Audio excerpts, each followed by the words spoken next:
দেশের সাধারণ মানুষের গড় আয়ুর তুলনায় স্বর্ণকাররা ১৩ বছর কম বাঁচেন। বঙ্গবন্ধু শেখ মুজিব মেডিকেল বিশ্ববিদ্যালয়ের এক গবেষণায় উঠে এসেছে এমন তথ্য। শাফিন তপনের ক্যামেরায় জিনিয়া কবির সূচনা জানাচ্ছেন বিস্তারিত। ওয়ালটন এসিতে ইনস্টলেশন একদম ফ্রি।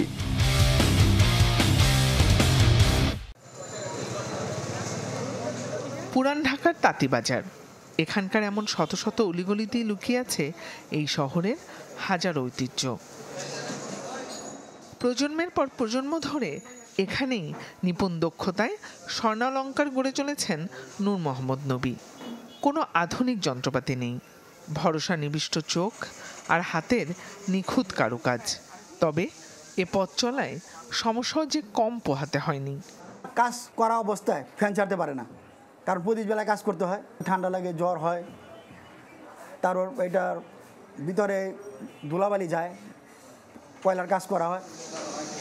নূরের মতোই জটিল শারীরিক সমস্যায় ভুগছেন অন্য কারিগররাও। তবে এ থেকে পরিত্রাণের যেন নেই কোনো উপায়।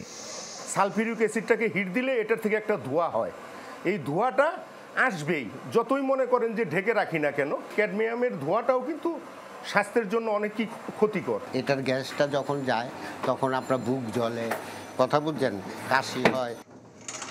এই স্বর্ণ কারিগরদের নিয়ে একটি গবেষণা করেছে বঙ্গবন্ধু শেখ মুজিব মেডিকেল বিশ্ববিদ্যালয়।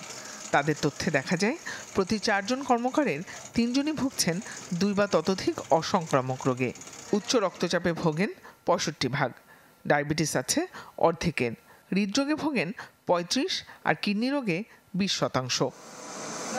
কারণ অনুসন্ধানে জানা যায় স্বর্ণকারদের আয়ু কম হওয়ার পেছনে বিভিন্ন ক্ষতিকর কেমিক্যাল যেমন দায়ী, একইভাবে দায়ী তাদের জীবন আচারও।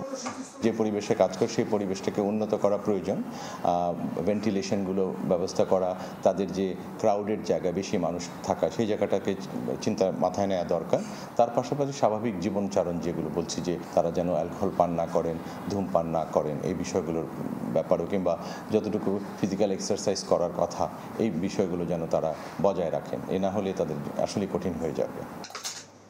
বিএসএমএমের গবেষণায় দেখা যায় দেশের সাধারণ মানুষের গড় আয়ুর তুলনায় স্বর্ণকাররা 13 বছর কম বাঁচে।